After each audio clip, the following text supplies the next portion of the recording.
ओम शांति। भगवत गीता श्लोक क्लास में आज का श्लोक है 11वें अध्याय का 7वां श्लोक, अध्याय 11, श्लोक नंबर 7। श्लोक है इह कस्तम जगत कृत्स्नम पश्चाद्य सचराचरम मम देहे गुडाकेश यच्चान्यत् द्रष्टुमिच्छसि। श्लोक दोबारा। इह कस्तम जगत कृत्स्नम पश्चाद्य सचराचरम मम देहे गुडाकेश यच्चान्यत् द्रष्टुमिच्छसि। श्लोक का संधि विच्छेद है इह एकस्तम जगत कृत्स्नम पश्य अद्य सचराचरम मम देहे गुडाकेश यत् च अन्यत् द्रष्टुम इच्छसि।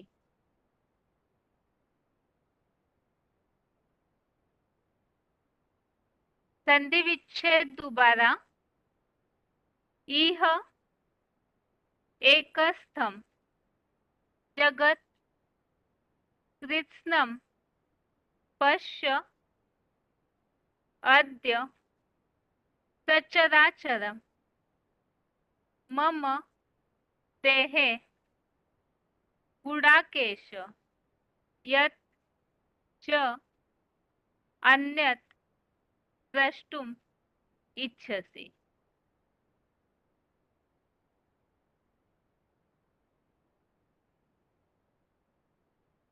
शब्दों के अर्थ है गुडाकेश अर्थात हे निद्राजित अर्जुन, अद्य अर्थात आज, मम अर्थात मेरे, इह अर्थात इस, देहे अर्थात देह में, सचराचरम अर्थात जड़ और चेतन सहित, कृत्स्नम अर्थात संपूर्ण, जगत अर्थात जगत को, एकस्तम अर्थात एक ही जगह में स्थित, पश्य अर्थात देख लो, च अर्थात और, यत अर्थात जो, अन्यत अर्थात अन्य कुछ भी, द्रष्टुम अर्थात देखना, इच्छसि अर्थात चाहते हो।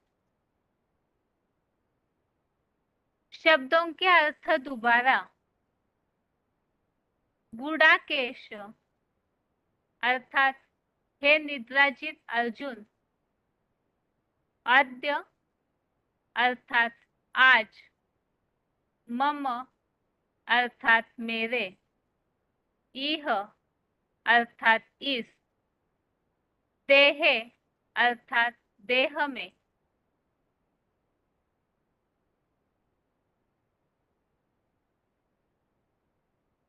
सचराचरम अर्थात जड़ और चेतन सहित, कृत्स्नम अर्थात संपूर्ण, जगत अर्थात जगत को, एकस्तम अर्थात एक ही जगह में स्थित, पश्य अर्थात देख लो, च अर्थात और, यत अर्थात जो, अन्यत अर्थात अन्य कुछ भी, द्रष्टुम अर्थात देखना, इच्छसी अर्थात चाहते हो।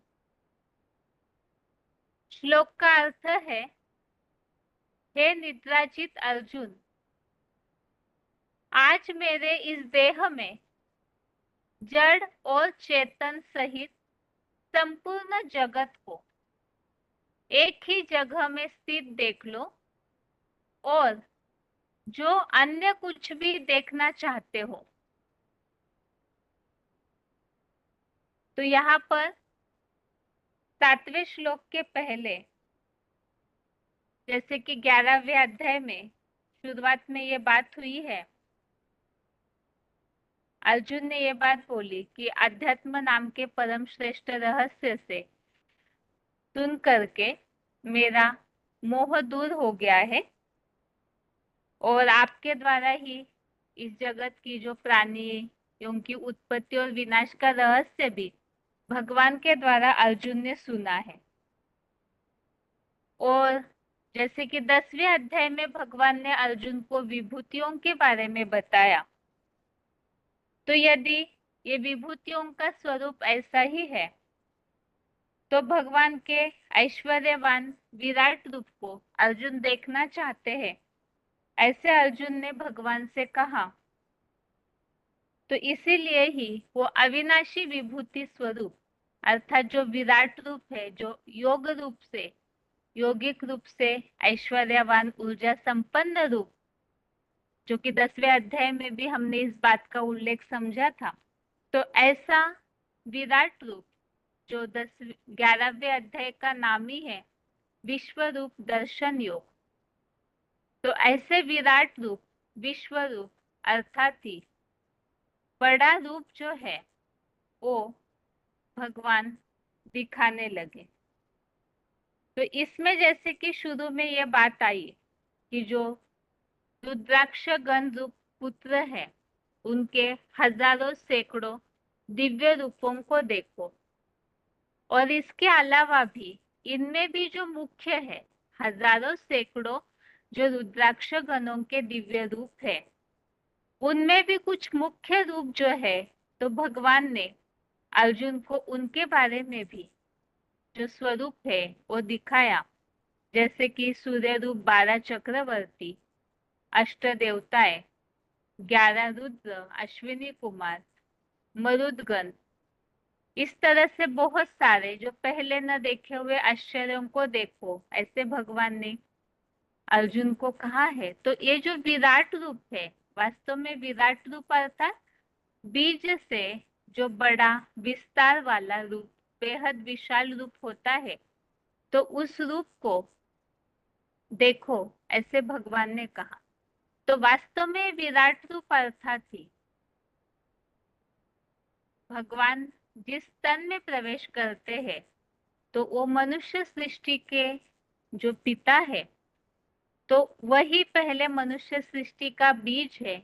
और जब वो विस्तार को पाता है, तो जैसे 9वें अध्याय में भी हमने इस बात को समझा कि अव्यक्त मूर्तिनाथ से ही सारा संसार विस्तार को पाता है, और फिर कल्पांत में उन्हीं में समा जाता है।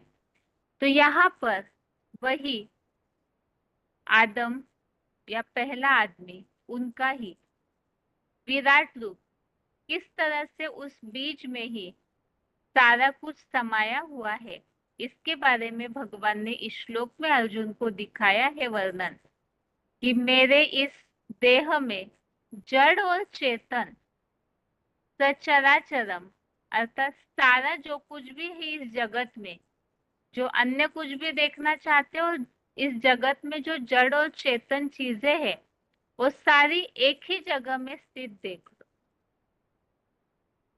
इस श्लोक में इसी बात का उल्लेख है, विराट रूप में सब कुछ समाया हुआ है। और इस श्लोक का क्लैरिफिकेशन सहित अर्थ है, हे निद्राजित अर्जुन, आज मेरे इस मानवीय बीजरूप बाप महादेव आदम की देह में जड़ और चेतन सहित संपूर्ण जगत को प्रतीकात्मक वट वृक्ष में एक ही जगह में स्थित देख लो, और जो अन्य कुछ भी देखना चाहते हो, तीसरे ज्ञान नेत्र से देख लो।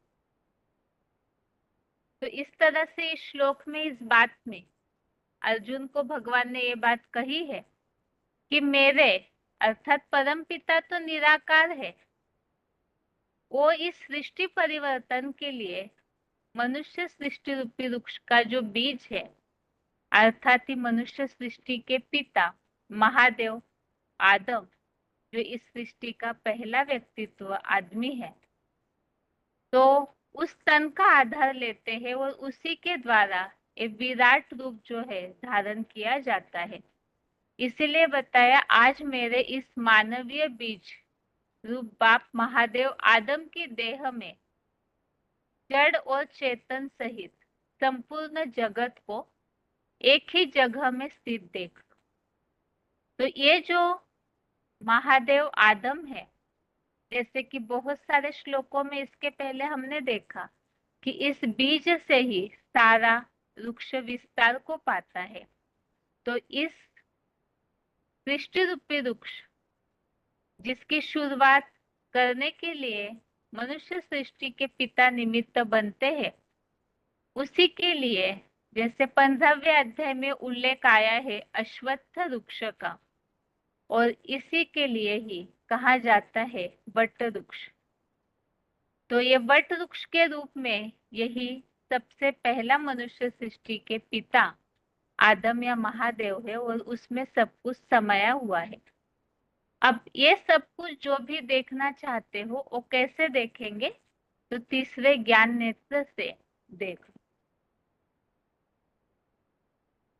तो इसी संबंधित इस बीज में ही जड़ चेतन सहित सब कुछ समाया हुआ है, और वही फिर विराट रूप धारण हो जाता है। तो इस सृष्टि का वो विशाल रूप देखने में आता है। इसी बात का उल्लेख कि बीज में ही सब कुछ समाया हुआ है, अर्थात मनुष्य सृष्टि के पिता महादेव आदम में ही। इसी बात का उल्लेख भगवत गीता के और भी अन्य श्लोकों में कई अध्यायों में है, तो उसे भी हम देखते हैं। इसमें पहला रेफरेंस श्लोक दिया हुआ है 11वें अध्याय का ही 13वां श्लोक। अध्याय 11 का श्लोक नंबर 13 में उल्लेख आया हुआ है। पंडापुत्र पांडव ने संसार बीज देवादिदेव के उस विराट शरीर में अनेक रूपों के दाई बाई और के विधर्मियों स्वदेशियों के बटे हुए संपूर्ण 7 अरब के जगत रूपी अश्वत्थ सृष्टि वृक्ष को एक सृष्टि बीज आदिदेव में समूचा स्थित देखा। जैसे कि ये सृष्टि रूपी वृक्ष जो है, कोई भी वृक्ष की टालियां दाई बाई ओर रहती है, तो इस मनुष्य सृष्टि में ये दाई और बाई ओर की टालियां अर्थात विदेशी और स्वधर्मी ऐसे धर्म में बटी हुई आत्माएं, और इसके साथ ये जो अश्वत्थ या वट वृक्ष है, तो इसमें ही ये सारे ही आत्मा रूपी पत्ते इस एक वृक्ष रूपी उस वृक्ष का जो बीज है आदिदेव, उसमें ही समाये हुए हैं। अगला रेफरेंस श्लोक है 13वें अध्याय का 30वां अध्याय 13 का श्लोक नंबर 30। जब प्राणियों की आकृति में भिन्नता को सृष्टि के एक बीज आदम में उपस्थित विराट पुरुष को देखता है, और उससे ही सृष्टि के अनेक धर्मों के विस्तार को जानता है। तो प्राणियों की जो भी भिन्नता इस सृष्टि में है, वैरायटी प्राणी अर्थात आत्माएं इस सृष्टि रूपी वृक्ष में है, तो उन सबकी भिन्नता को भी इस बीज आदम में ही अर्थात विराट पुरुष में देखने की बात का उल्लेख इस श्लोक में आया हुआ है। अगला रेफरेंस श्लोक है 9वें अध्याय का 4 अध्याय 9 का श्लोक नंबर 4। इसमें उल्लेख आया है कि मेरी अव्यक्त स्थिति की निराकारी लिंग मूर्तिमान महादेव द्वारा यह सारा जड़ जंगम जगत मानव बीज बाप से वट वृक्ष जैसा विस्तृत हुआ है। तो इसमें भी उस बीज से ही ये वट वृक्ष की तरह सारा मनुष्य सृष्टि रूपी वृक्ष विस्तार को पाता है, ऐसा उल्लेख दिया हुआ है। अर्थात सारा जड़ जंगम जो भी संसार है इस बीज में ही समाया है, उन्हीं से निकलता है और उन्हीं में फिर समा भी जाता है। अगला है 8वें अध्याय का 22, अध्याय 8 का श्लोक नंबर 22। इसमें इस बात का उल्लेख है कि जिस जगत पिता में सभी बीज जैसे रुद्राक्ष गण रूप प्राणी स्थित है और जिस सृष्टि वृक्ष के बीच मानवीय एक बाप से यह सारा सृष्टि वृक्ष विस्तृत है। तो इसमें भी इस बात का उल्लेख है, वो जगत पिता और मानवीय सृष्टि रूपी वृक्ष के बीच से ही उसमें सब स्थित है, उस बीच में, और उन्हीं से सारा वृक्ष विस्तृत होता है।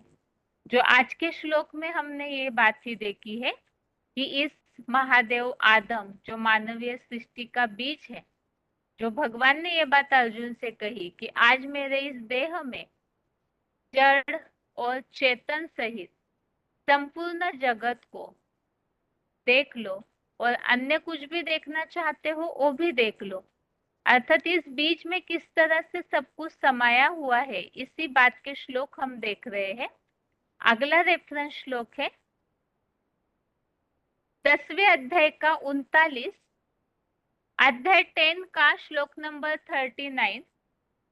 इसमें उल्लेख ऐसा है, 84 लाख योनियों में सब प्राणी मात्र का जो कुछ भी अनादि पिता रूप बीज है वह शिव समान ज्योतिर्लिंग रूप मैं हूं।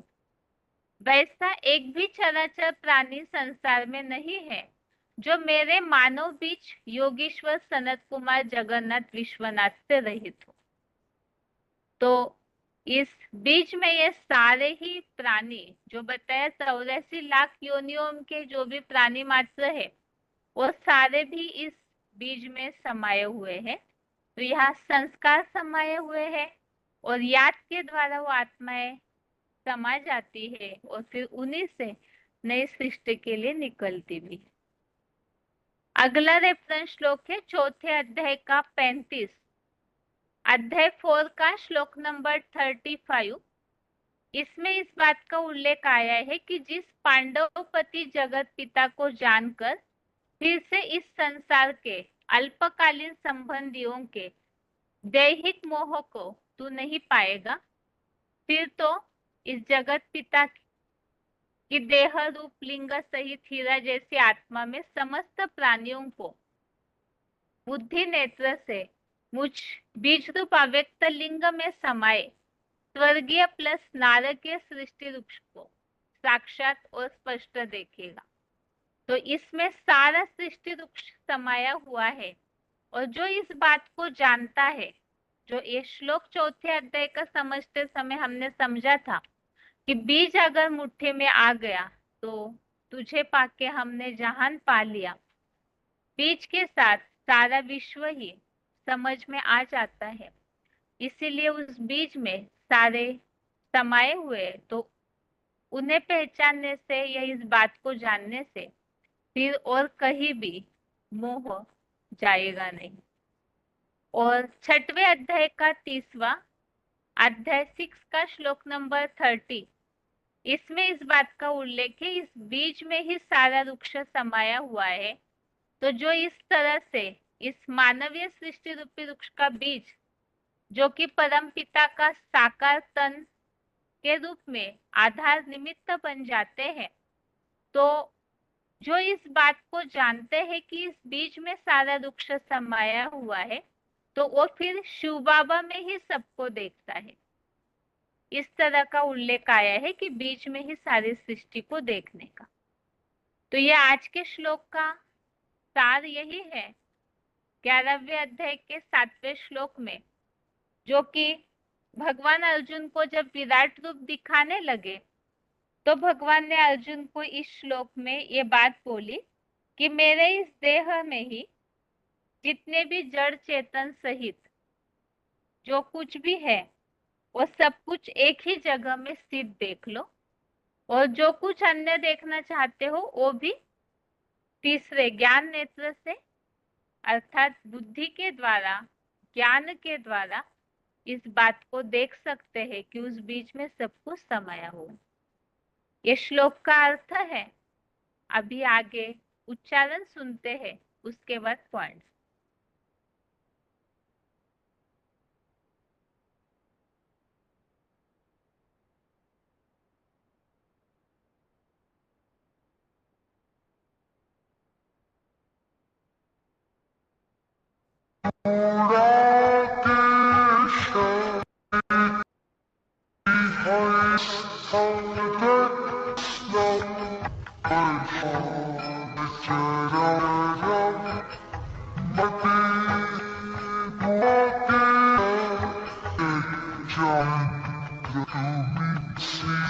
निद्राजिर्जुन मेरे अन्वीय बाप महा आदम की में जो चेतन संपूर्ण को प्रतिमक वट में एक जगह में स्थित देख और ने कुछ दिखना चाहते तीसरा नेत्र सीख लो।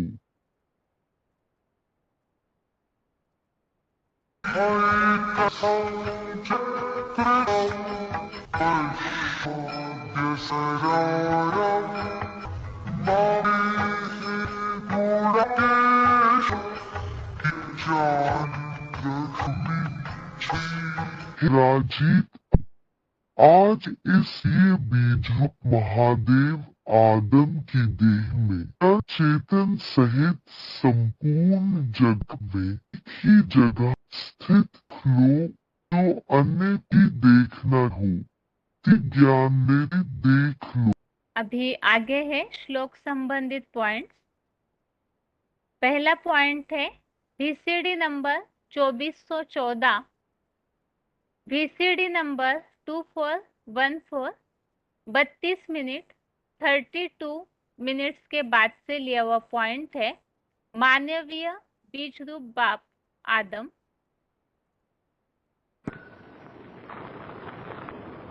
ग्रेट ग्रैंडफादर वो इसी सच्ची बीज है। आदम कहो आप कहो अब कहो सब मोमो से उसकी मानी ये तो होता है उसका आदि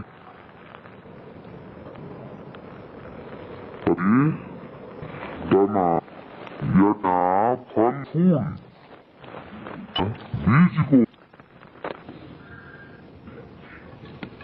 बीज को बारत है वृक्ष कहिए से वृक्ष का हो गया। ये भी सच्ची रूपी है बीज आदम आदम आदि ये आदि कोई वो सब आदि उस आदि करने कोई तो वो आदम ग्रेट ग्राडर हुआ। अगला पॉइंट है VCD नंबर 2356, VCD नंबर 2356,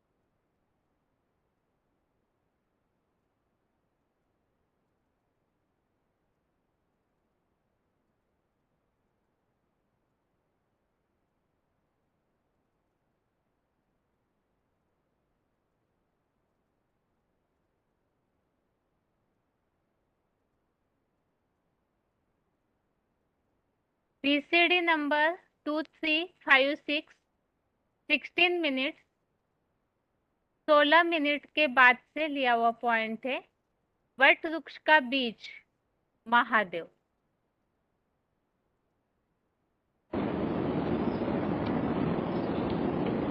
नारी मनुष्य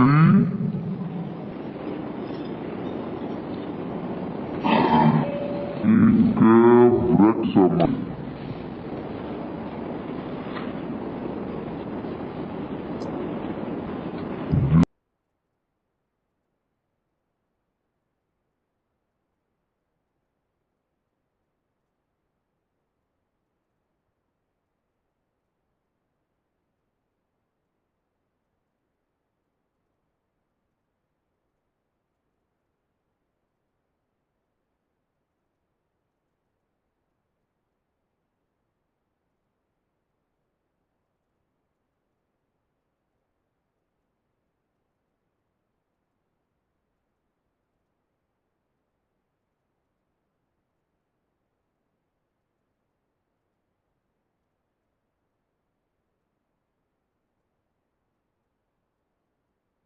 नेटवर्क प्रॉब्लम के कारण आवाज में डिस्टरबेंस है, इसीलिए गैप दिया है।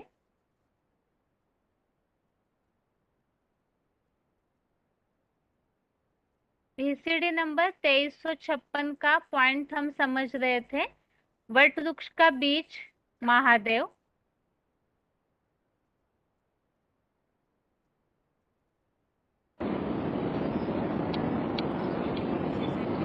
नारी मनुष्य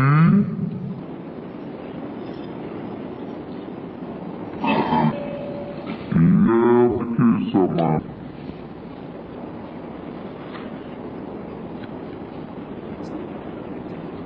जिस वृक्ष को सृष्टि वृक्ष आस वृक्ष का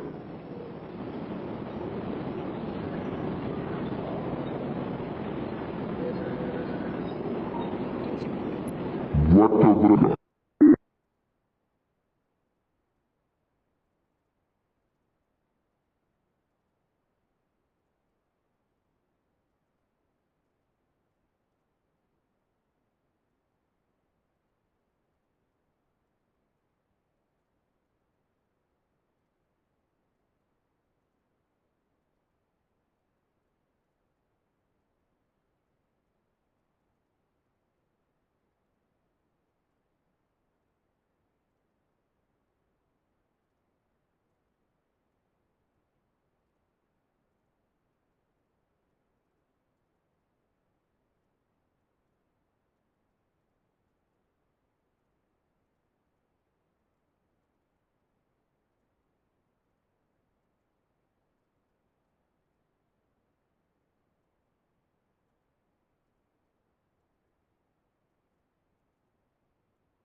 नेटवर्क प्रॉब्लम के कारण क्लिप्स का आवाज ठीक से सुनाई नहीं दे रहा है, इसीलिए 5 मिनट का गैप होगा क्लास में। तो आप सभी क्लास से जुड़े रहिए।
VCD number 2356, VCD number 2356, 16 minute 16 minutes के बाद से लिया हुआ पॉइंट है। वट वृक्ष का बीज महादेव।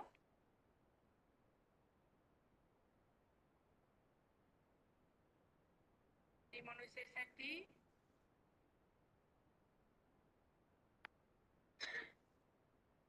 वृक्ष के समान है।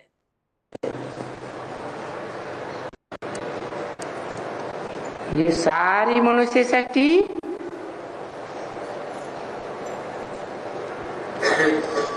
एक वृक्ष के समान है।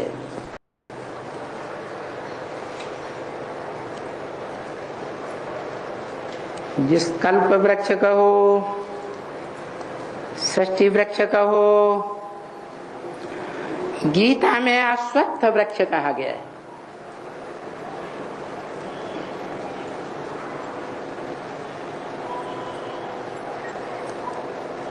वट वृक्ष भी कहा।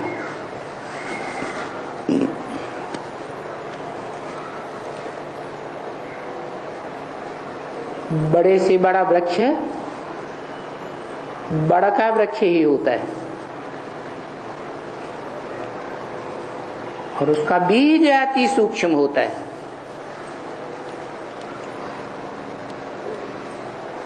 हम आत्माएं अपने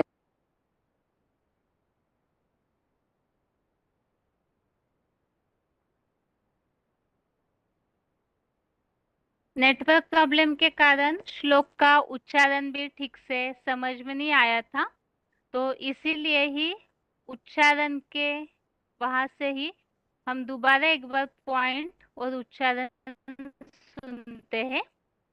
अभी पहले 11वें अध्याय का 7वें श्लोक का उच्चारण। जगत्कृत्स्नं पश्चाद्य सचराचरं मम देहे गुणाकेश यच्चान्यद् द्रष्टुमिच्छसि। हे निद्राजीत अर्जुन, आज मेरे इस मानवीय बीजरूप बाप महादेव आदम की देह में जड़ और चेतन सहित संपूर्ण जगत को प्रतीकात्मक वट वृक्ष में एक ही जगह में स्थित देख लो, और जो अन्य कुछ भी देखना चाहते हो तीसरे ज्ञान नेत्र से देख लो।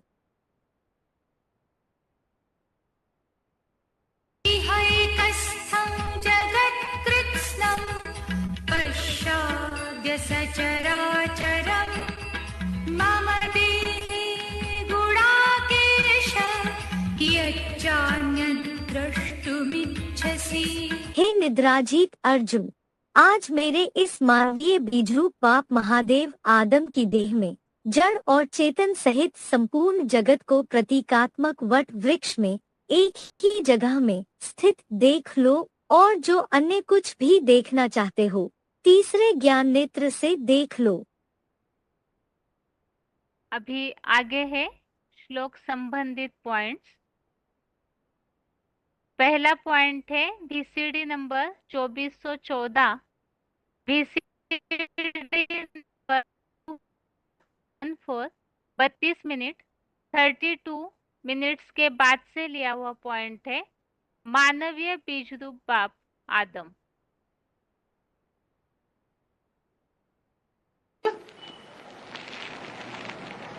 जो ग्रेट ग्रेट ग्रैंडफादर है वो इस मनुष्य सृष्टि का बीज है। आदम कहो, एडम कहो, आदिनाथ कहो, आदिदेव कहो, सब धर्मों में उसे आदि पुरुष की मान्यता है। जैसे वृक्ष होता है तो उसका आदि कौन? पत्ते, तना या टहनियां, फल है या फूल है? बीज कौन? बीज को बाप कहा जाता है। वृक्ष का बीज जैसे वृक्ष का बाप हो गया, तो ये भी मनुष्य सृष्टि रूपी वृक्ष है। जिसका बीज है आदम, आदम माने आदि, जिससे आदि कोई नहीं, वो सब का आदि, उसको आदि करने वाला कोई नहीं। तो वो आदम ग्रेट ग्रेट ग्रैंडफादर हुआ। अगला पॉइंट है VCD number 2356, VCD number 2356, 16 minute 16 minutes के बाद से लिया हुआ पॉइंट है। वट वृक्ष का बीज महादेव।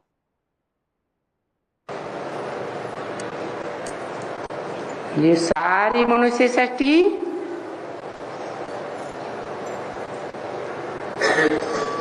एक वृक्ष के समान है।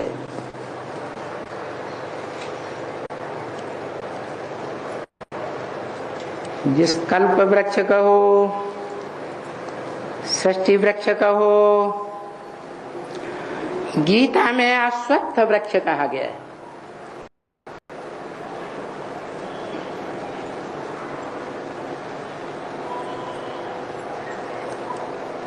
वट वृक्ष भी कहा।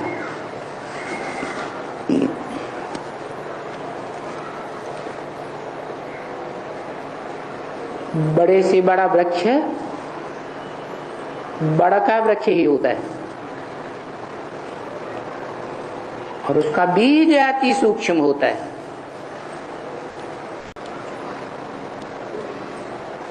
हम आत्माएं अपने शरीर रूपी वृक्ष के बीज हैं, चैतन्य बीज। परंतु सारी मनुष्य सृष्टि का बीज भी तो कोई होगा, होगा या नहीं होगा?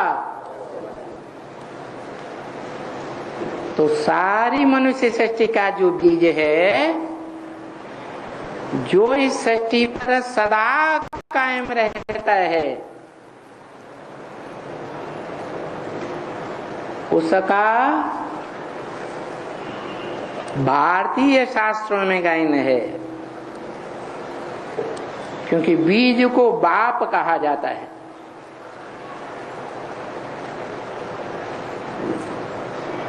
इसे जगत का बीज शास्त्रों में गाया हुआ है, जगतम पितरम वंदे पार्वती परमेश्वरो। सारी जगत के पिता शंकर को माना जाता है। अगला पॉइंट है VCD number 2311, VCD number 2311, 36 minute 36 minutes के बाद से लिया हुआ पॉइंट है। जड़ चेतन सहित संपूर्ण जगत एक ही बीज में स्थित है। ये सारी मनुष्य सृष्टि रूपी वृक्ष के जो भी पत्ते रूपी बच्चे हैं, चाहे पहला पत्ता हो और चाहे 500-700 करोड़ पत्ते हो, उनका मूल जनक कौन है? मूल बाप कौन है? कहेंगे मनुष्य सृष्टि का कोई बाप है? जहां से ये मनुष्य सृष्टि रूपी पत्ते निकलते हैं।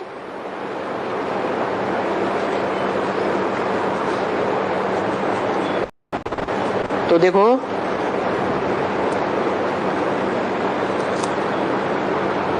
बाप एक है और उसका छोटा या बड़ा परिवार होता है।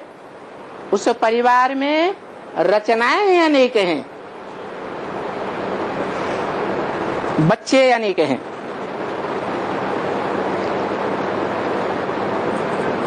रचयिता एक है।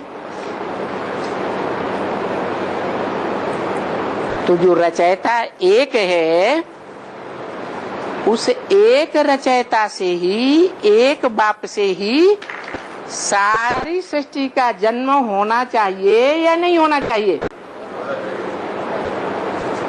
तब ही कहा जाएगा वसुधैव कुटुंबकम। षष्ठी का आदिकाल में एक ही था, मनुष्य षष्ठी का बाप, और उसी से सारी षष्ठी विस्तार को पाई है।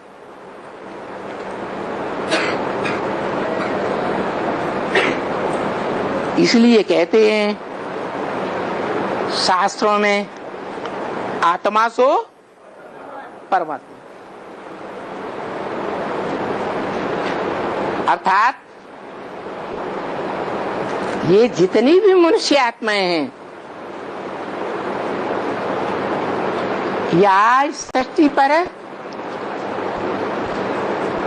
पशु पक्षी पतंगे कीटाणु आदि जो भी आत्माएं हैं, है तो साकार ना, साकार शरीरधारी तो है ना। वो सारा जड़ जंगम संसार ही एक बीज से निकलता है। इस तरह से 11वें अध्याय के 7वें श्लोक संबंधित हमने पॉइंट समझे। अभी आगे है रिवीजन।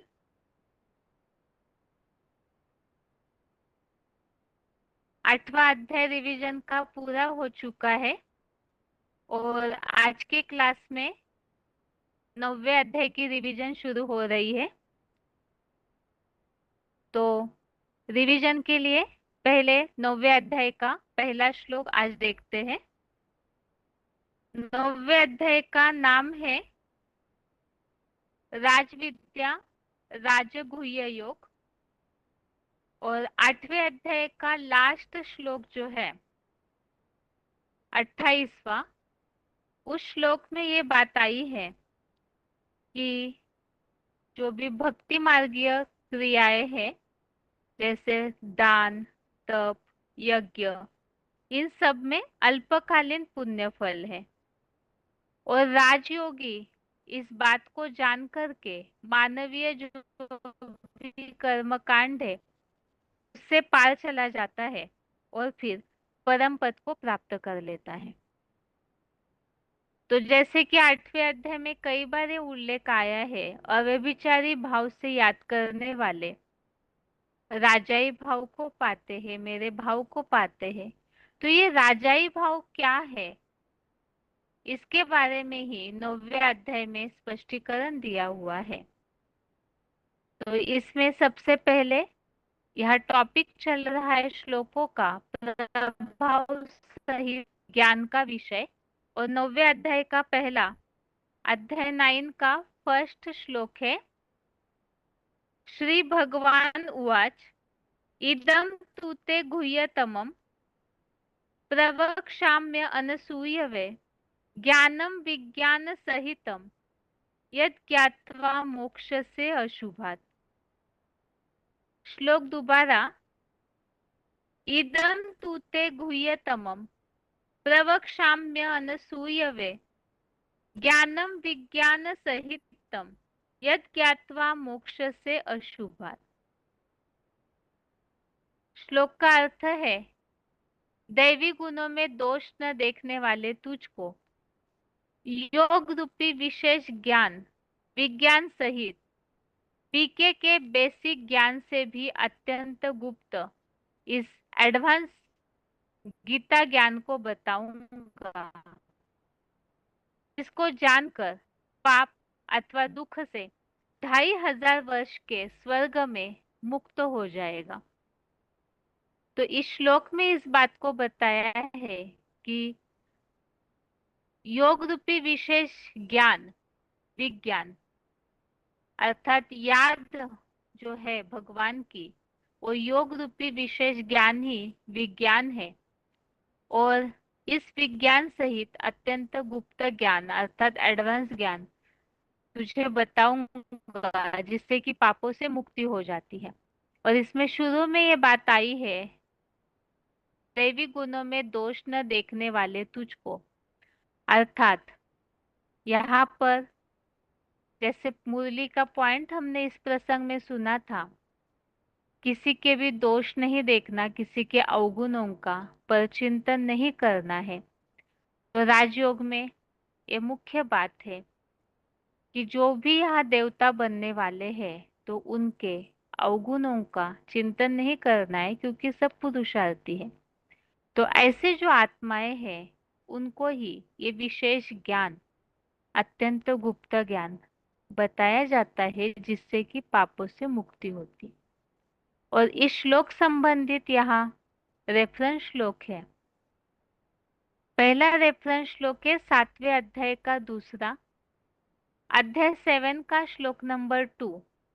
इसमें इस बात का उल्लेख है कि अर्जुन को भगवान ने विशेष ज्ञान अर्थात योग सहित इस एडवांस ज्ञान को अच्छी तरह से प्रश्नोत्तर पूर्वक बताऊंगा, जिसे जानने के बाद संसार में अन्य कुछ भी जानने योग्य बाकी नहीं बचेगा। अभी अगला रेफरेंस श्लोक है 18वें अध्याय का 63, अध्याय 18 का श्लोक नंबर 63।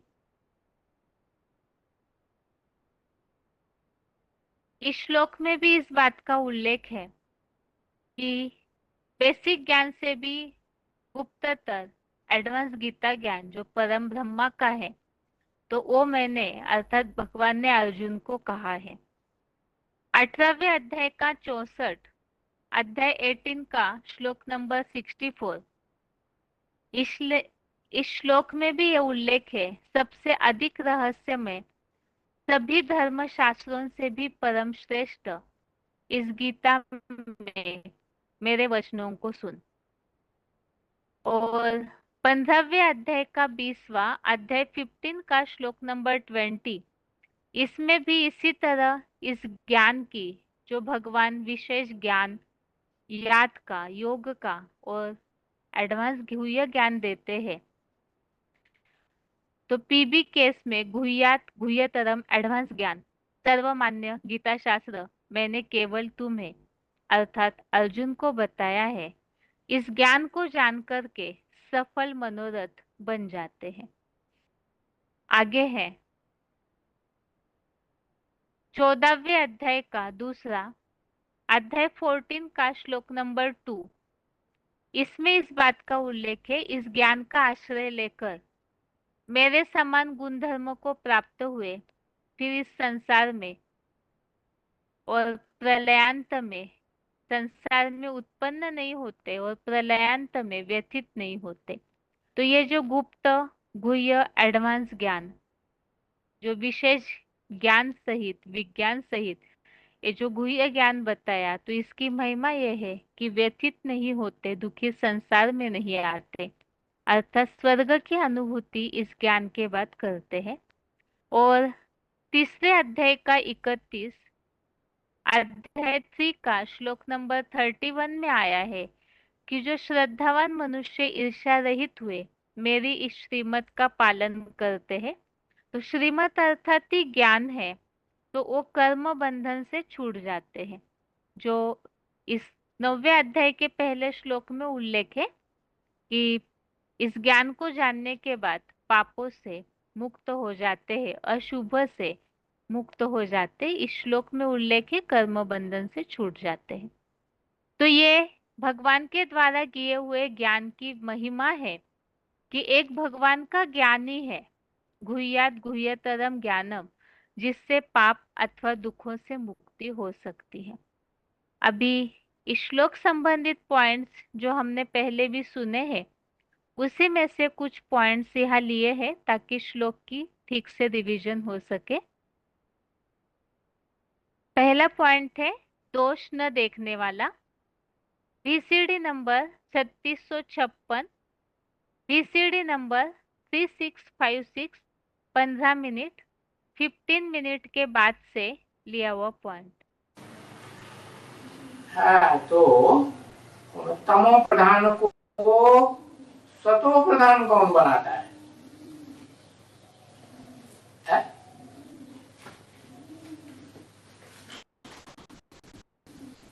एक एक बनाता है। तमो प्रधान बनाने करने वाला कौन है? शिव है। शिव का नाम लगा दिया लक्ष्मी। तुम माने कम से कम दो हैं जो तमो प्रधान को सत्व प्रधान बनाए देते हैं। तो पूछा किसको बनाए देते हैं? तमो प्रधान को सत्व प्रधान बनाए देते हैं तो किसको बनाए देते हैं?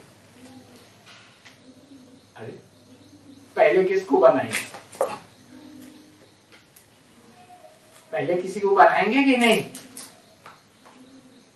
हाँ, किसको? लिखो ना, एक अक्षर लिखो। जल्दी लिखते नहीं है।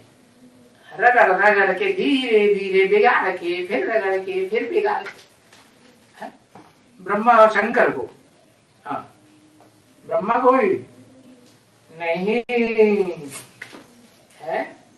तुम जो सूर्यवंशी, ओहो ये तो सूर्यवंशी तो आखिर में तो सूर्यवंशी 9 लाख हो जाते हैं।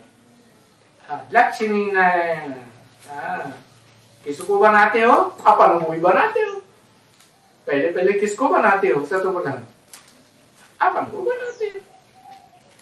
अपन को बनाते हो तो अपन को सतो प्रधान बनाना तमो प्रधान से, बस यही बाप शिक्षा देते हैं। क्या करो? पहले अपने को सुधारो। अरे नहीं पर चिंतन करो, ये ऐसे करता है वो वैसे करता है, इसकी शिकायत करो उसकी शिकायत करो। नहीं, वो जिनकी तुम शिकायत करते हो वो तुम्हारे सामने कब आते हैं? कब तक आते रहेंगे? जब तक तुम्हारे अंदर कमी है तब तक तुम्हारे सामने आते रहेंगे। और तुमको उनकी शिकायत करनी पड़े। लेकिन देखो भक्ति मार्ग में भी तो अच्छे अच्छे गुरु लोग हुए ना। क्या बोला? बुरा जो देखन मैं चला, बुरा न मिलिया कोई, जाओ दिल खोजूं आपना, मुझसे बुरा न कोई। है कि नहीं? तो दूसरों के ऊपर बुराई नहीं रखना चाहिए। क्या? परचिंतन नहीं करना चाहिए। क्या करना चाहिए? अपने अंदर देखो कि हमारे अंदर वो कमियां वो कमजोरियां तो नहीं है जिनकी हम शिकायत करें दूसरों को देख देख करके। नहीं, वो बुरा जो हमारे सामने आता है वो तब तक आता है जब तक हमारे अंदर बुराई है। सबसे बड़ी बुराई कौन? क्या सबसे बड़ी बुराई कौन सी है? अरे एक अक्षर लिखो। सबसे बड़ी बुराई क्या? दृष्टि। सबसे बड़ी बुराई जो इंद्रियों में काम विकार भरा हुआ है।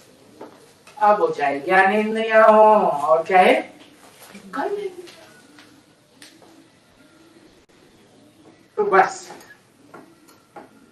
है ये बाप शिक्षा देते हैं तमो प्रधान से सतो प्रधान बनने की। फिर उनमें सिद्ध होते हैं। क्या सिद्ध होते हैं? कि हम जब सतो प्रधान बनते हैं तो जरूर देवता बनते हैं। और देवता बनते हैं तो हमारी में चलन कैसी चाहिए? राक्षसी आसुरी चलन चाहिए या देवता की चाहिए? चलन भी हमारी देवता की चाहिए, दैवी चलन चाहिए। अगला पॉइंट है VCD number 10, VCD number 10, 51 minute 51 minutes के बाद से लिया हुआ पॉइंट है। योग रूपी विशेष ज्ञान अर्थात विज्ञान।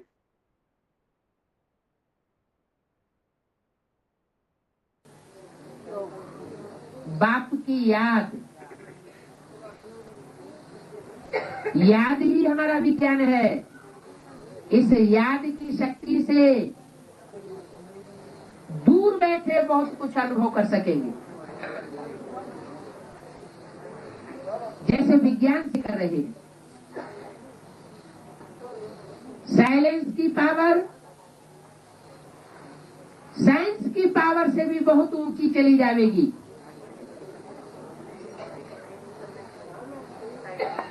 तो साइंस भी जैसे ज्यादा रिफाइन होती जा रही है, क्योंकि हमारी नई दुनिया में भी विज्ञान तो काम आएगा ना। कौन सा विज्ञान होगा? याद का विज्ञान, आत्मिक स्थिति का विज्ञान। ऐसी पावर होगी एकाग्रता की कि प्रकृति सारे कार्य मुहैया करेगी, हमें कुछ भी करना नहीं पड़ेगा, सिर्फ इशारा मात्र। लेकिन जो कुछ भी होगा वो रिफाइन रूप में होगा। अभी क्यों नहीं है? अभी याद में, संकल्पों में, बोल में, कर्म में रिफाइननेस नहीं है। विविचारी संकल्प आते हैं, विविचारी याद होती है।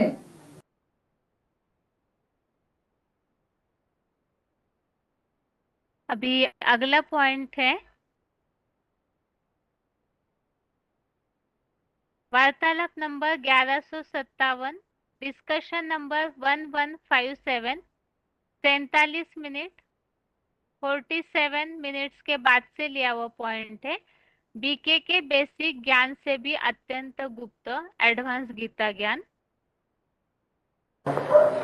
संस्कृत की गीता में भी आया, गुह्यात गुह्यतरम ज्ञानम, गुह्य ते गुह्य राज समझाता हूं। तो दुनिया वालों के हिसाब से बेसिक में जो ज्ञान सुनाया जाता है वो दुनिया वालों की नजर में गुह्य ज्ञान हो जाता है। पहले हम दुनियावी आदमी थे या ब्रह्मा कुमार थे? दुनियावी आदमी थे। जब हमने बेसिक ज्ञान लिया तो हमें पता चला ये तो गुह्य ज्ञान है। फिर गुह्यात गुह्यतरम, उस गुह्य से भी गुह्य ज्ञान तब मिला जब एडवांस में आ गए। इसलिए संस्कृत की गीता में ये गायन आ रहा है कि भगवान आते हैं तो गुह्य राज समझाते हैं।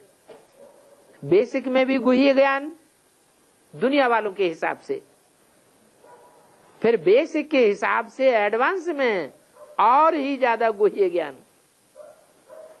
तो गुह्यात गुह्यतरम ये गीता में गायन आया हुआ है। इस तरह से ये 9वें अध्याय के पहले श्लोक संबंधित पॉइंट समझे।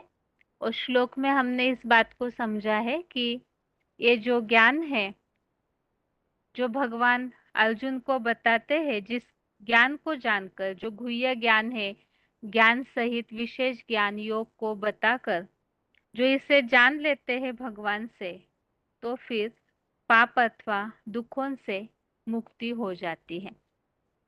और अभी आज का श्लोक देखते हैं फिर से।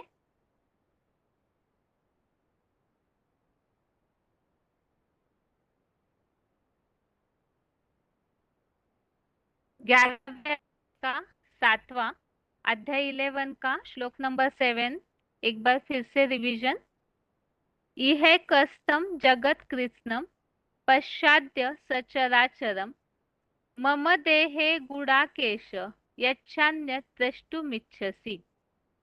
अर्थात हे निद्राजित अर्जुन, आज मेरे इस मानवीय बीजरूप बाप महादेव आदम की देह में जड़ और चेतन सहित संपूर्ण जगत को प्रतीकात्मक वटवृक्ष में एक ही जगह में स्थित देख लो, और जो अन्य कुछ भी देखना चाहते हो तीसरे ज्ञान नेत्र से देख लो। तो विराट रूप दर्शन में जो भगवान आधार लेते हैं मनुष्य सृष्टि के पिता का, तो उस बीच में ही सब कुछ समाया हुआ है और उसे ज्ञान के तीसरे नेत्र के द्वारा देख सकते हैं। इसी बात के लिए रेफरेंस श्लोक हमने देखे थे 11वें अध्याय का ही 13वां, अध्याय 11 का श्लोक नंबर 13, 13वें अध्याय का 30वां, अध्याय 13 का श्लोक नंबर 30। आगे और रेफरेंस श्लोक है 9वें अध्याय का 4था, अध्याय 9 का श्लोक नंबर 4। इसमें उस बीज से ही सारा वृक्ष विस्तृत होता है, वट वृक्ष, इस बात का उल्लेख है। 8वें अध्याय का 22, अध्याय 8 का श्लोक नंबर 22। इस श्लोक में भी इस जगत पिता से ही सारा वृक्ष विस्तृत हुआ है, ऐसा उल्लेख है। अगला रेफरेंस श्लोक है 10वें अध्याय का 39, अध्याय 10 का श्लोक नंबर 39। इसमें भी सारे जो भी प्राणी मात्र है, उनका जो कुछ भी है वो सब ये विश्वनाथ जगन्नाथ ही है, ऐसा कोई प्राणी नहीं जो इससे रहित हो, ऐसा उल्लेख है। चौथे अध्याय का 35, अध्याय 4 का श्लोक नंबर 35। इसमें जो पांडव पति या जगत पिता को जानने के बाद फिर दैहिक संबंधियों के मोह में नहीं पड़ता है, क्योंकि समस्त प्राणियों को बुद्धि नेत्र से उस बीज में ही देखने लगता है। और 6वें अध्याय का 30वां, अध्याय 6 का श्लोक नंबर 30 में भी इस बीज में ही वृक्ष की तरह सबको देखने की बात, तो योगी जो है वो प्रेमी प्रेमिका की भांति उस बीज में ही सबको देखता है, अर्थात अव्यभिचारी याद करने के हिसाब से ये बात आई है। तो ये रेफरेंस श्लोक हमने देखे 11वें अध्याय के 7वें श्लोक संबंधित। और श्लोक का सार यही है कि विराट रूप दर्शन में भगवान ने सबसे प्रथम अर्जुन को ये बात बताई कि ज्ञान नेत्र से ही इस वटवृक्ष रूप बीज आदम महादेव में ही सारी सृष्टि के जड़ चेतन अर्थात सचराचर सब कुछ समाया हुआ है, तो उसे ज्ञान नेत्र से ही देख सकते हैं। तो ये आज के श्लोक की 9वें अध्याय के पहले श्लोक के साथ रिवीजन पूरी हो गई। और इसके साथ ही आज के लिए गीता क्लास यहाँ पूरा होता है। ओम शांति।